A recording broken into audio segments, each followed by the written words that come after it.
Bonjour, moi je m'appelle Célia. Moi c'est Caro. Nous sommes les dirigeantes du cabinet Pépite SC, un cabinet spécialisé dans la réalisation professionnelle. En fait, le bon moment pour réaliser une réflexion professionnelle, c'est véritablement c'est à partir du moment où la personne se pose la question. Et c'est vrai que la période du confinement peut être un moment idéal et propice pour commencer à anticiper le après et puis profiter de ce temps, de ce laps de temps pour faire une pause et se recentrer sur ce dont on a envie. Au sein du cabinet Pépite, on parle d'alignement et de recherche de l'ADN. Donc en fait, on va analyser et rechercher ce qui est important pour soi. Donc on va travailler sur la personnalité et sur ce dont on a envie pour ensuite le combiner avec son savoir-faire que l'on a développé au cours de son parcours professionnel. Et donc on essaie de mixer les deux et d'en faire une cohérence personnelle et professionnelle. Alors, avant de parler de reconversion, souvent on vient nous voir pour faire un point de réflexion. Les accompagnements que nous réalisons n'aboutissent pas forcément systématiquement à une reconversion. Néanmoins, pour travailler cette reconversion, il est impératif d'aller chercher ce qui nous anime en termes d'affinité personnelle et professionnelle, regarder la façon dont on fonctionne, nos ressources, nos freins, et puis le mettre en adéquation et en harmonie avec nos motivations, nos drivers professionnels et vérifier et valider que la fonction que l'on occupe actuellement n'est plus en adéquation avec ce que l'on a envie de faire demain. Et à ce moment-là, on peut effectivement parler de reconversion professionnelle, mais ce n'est qu'à l'issue de l'accompagnement et non la clé d'entrée. Utiliser cette période, notamment de confinement, pour travailler et repenser son CV, notamment en imaginant des vidéos de présentation qui remplaceraient le CV classique et souvent un peu un peu chiant. Donc l'idée, ça serait de montrer sa valeur ajoutée et peut-être, pourquoi pas, utiliser cette période pour développer ses compétences, de nouvelles compétences, trouver un sujet qui permettrait d'augmenter sa valeur ajoutée et peut-être aussi utiliser les supports que les jeunes ont l'habitude d'utiliser, tels que les réseaux sociaux. C'est un excellent moyen d'accéder peut-être différemment à une ouverture vers un nouveau job et en attirant l'attention. Quoi qu'il en soit, ce qui va être important, c'est d'être dynamique, positif et constructif, et ça au travers du CV, de la vidéo ou des entretiens. Voilà, et montrer qu'on est agile, adaptable, et puis toujours prêt à avancer, quelle que soit la période de crise. Alors, les mutations du travail sont en plein bouleversement. Le monde professionnel est en mutation et ce n'est pas prêt de s'arrêter. Donc avec des nouveaux usages, des nouvelles habitudes qui commencent à apparaître, notamment de manière beaucoup plus classique et traditionnelle. On est pas mal sur du temps partiel, du temps partagé, donc ça c'est plutôt courant. Demain, on va de plus en plus développer de nouveaux types, de nouveaux modèles tels que le télétravail qui a été accentué justement par la période du confinement. Tout ce qui va être visioconférence, là aussi le confinement a complètement explosé ces nouveaux usages. Et puis il y a également le modèle du freelance qui va de plus en plus se développer et qui va permettre de travailler beaucoup plus en réseau et en partage de connaissances et de compétences vers un projet. Disons que actuellement les mutations du travail vont favoriser forcément ce nouveau dispositif, et notamment pour les jeunes. Les jeunes vont avoir envie de liberté, de souplesse, d'agilité, et il est vrai que le format du freelance est complètement adapté voilà, à ces exigences. Demain, on aura envie de changer d'activité, de secteur, de métier, et le fait d'être à son compte et de ne pas dépendre d'un manager hiérarchique figé, strict dans un même univers, c'est quand même beaucoup plus sexy pour les jeunes et les moins jeunes, ceux qui ont aussi envie de découvrir, de fonctionner différemment. Alors, ce qu'il y a de sûr, c'est que les grands chantiers vont devoir répondre à de nouvelles envies et surtout de nouveaux dispositifs tels que on a vu apparaître ces dernières années des modèles initiés par Airbnb, par Uber, comme voilà, ce genre de nouvelles pratiques qui étaient complètement innovantes au départ et qui maintenant deviennent complètement je dirais accessibles à tout le monde. Donc chaque service et chaque activité peut demain être repensée et du coup développer de nouveaux métiers et de nouvelles activités, de nouveaux services. Et puis il y a aussi, faut pas oublier tout ce qui est autour de la dématérialisation. Voilà, donc ça va forcément développer de nouveaux métiers. Ce qu'il faut savoir, c'est que les métiers qui existeront dans 10 ans, la majorité de ces métiers-là n'existent pas aujourd'hui et vont apparaître au fil des prochaines années.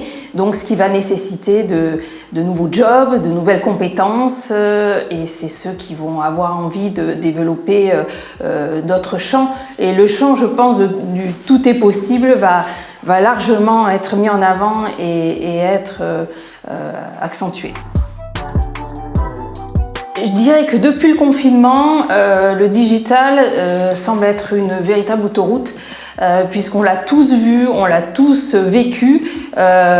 Nous étions confinés chacun chez soi et avec une obligation de continuer à bosser, à continuer de délivrer notre travail. Et du coup, le digital s'est imposé comme une évidence, alors qu'il y a un an, c'était complètement... Ça pouvait être une manière de mettre de la distance, voilà. Et même dans notre métier, qui est un accompagnement orienté donc vers l'autre, vers l'humain, où le ressenti est important, où la communication et ce qui se dégage de nos entrevues ça reste hyper important. Et nous, il y a quelques années de ça, on a essayé d'instaurer le digital. Ce fut assez compliqué par rapport à ce côté distance initié par les écrans. Or, aujourd'hui, depuis quelques mois, je dirais que la majorité, 50% de nos accompagnements se font en visioconférence et nous n'avons absolument pas l'impression de perdre en qualité et d'ailleurs nos bénéficiaires en sont complètement satisfaits. Donc ça signifie que demain est un nouveau challenge et ça sera certainement largement porté par le digital.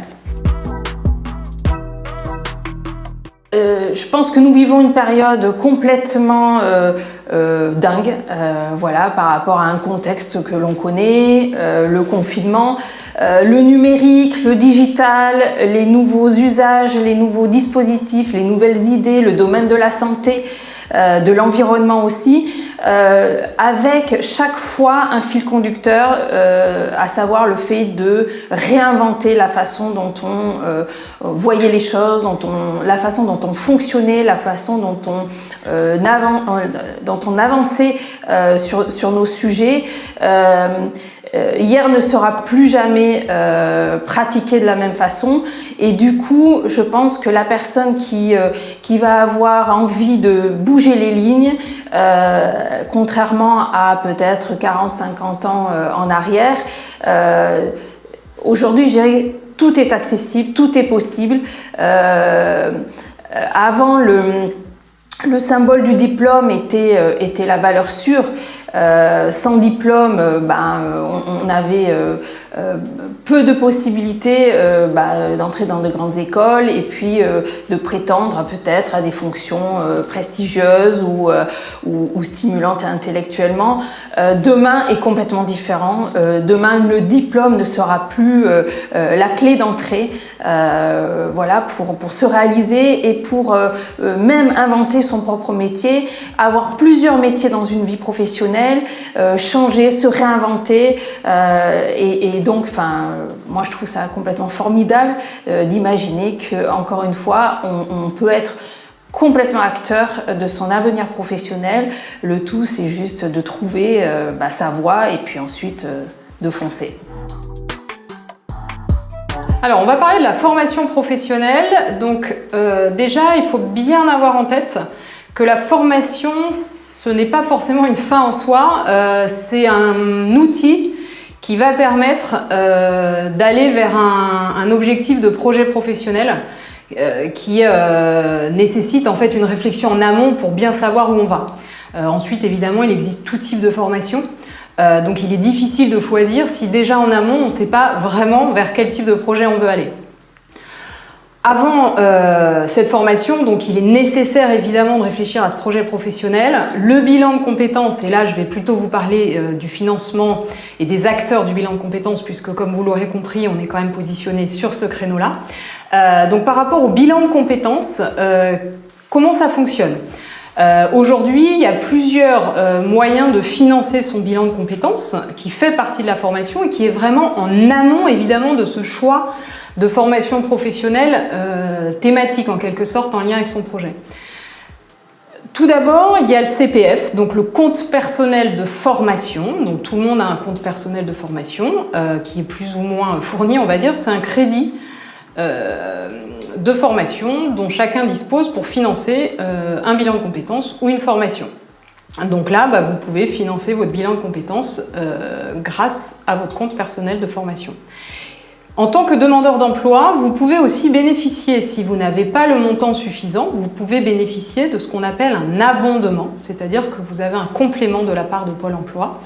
Encore une fois, si vous êtes demandeur d'emploi et si cette option a été validée, on va dire, par votre conseiller Pôle emploi. Vous pouvez aussi, si vous êtes dans le cadre notamment d'un licenciement économique, bénéficier d'un financement Pôle emploi intégral pour financer ce type de démarche. Donc là, pareil, l'idée c'est vraiment d'être dans la co-construction avec votre conseiller Pôle emploi pour voir s'il est possible ou pas de bénéficier de ces fonds-là. En tout cas, c'est important de l'avoir en tête pour que vous puissiez vous renseigner et avancer sereinement.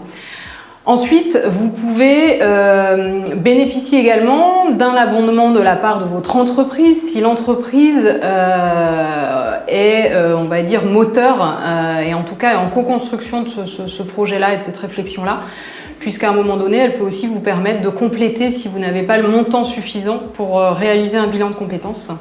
Donc pareil, n'hésitez pas, si c'est possible et si le contexte le permet, d'échanger avec votre entreprise. Vous n'êtes pas dans l'obligation, bien évidemment, de le faire, mais à un moment donné, si ça peut en tout cas être fait, ça peut être intéressant aussi de le voir comme ça. Vous pouvez également bénéficier d'un financement intégral de la part de votre entreprise, si encore une fois celle-ci est à l'origine de la demande ou en tout cas ou souhaite vous accompagner dans ce projet de bilan de compétences. Donc ça, là, il faut vous rapprocher de votre direction ou de votre service RH pour voir avec eux ce qu'il est possible de faire. Si vous ne souhaitez pas que votre employeur soit au courant, bien évidemment, ce ne sera pas possible de bénéficier de ce qu'on appelle le plan de développement des compétences de l'entreprise. Vous pouvez également, en termes de financement, vous auto-financer le bilan de compétences. Donc là, les tarifs varient en fonction des organismes, mais vous pouvez retrouver tous les tarifs sur la plateforme moncompteformation.gouv.fr. Je vais le refaire. Vous pouvez trouver tous les tarifs des bilans de compétences en fonction des organismes sur la plateforme moncompteformation.gouv.fr qui vous permettra vraiment d'avoir la liste des organismes de bilan de compétences avec les différents tarifs appliqués.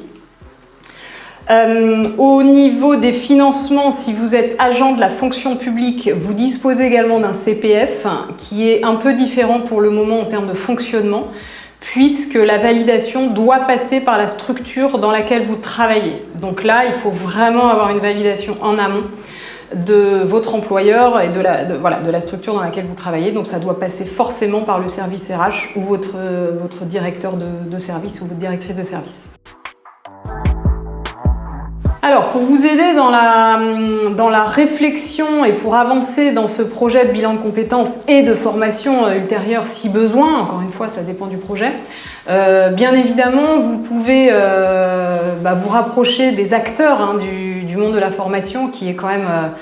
qui peut être nébuleux quand on n'est pas dedans, comme pas mal de secteurs. Donc là, vous avez soit, si vous êtes salarié, vous pouvez vous rapprocher de votre service RH, encore une fois, si vous avez l'envie d'en parler.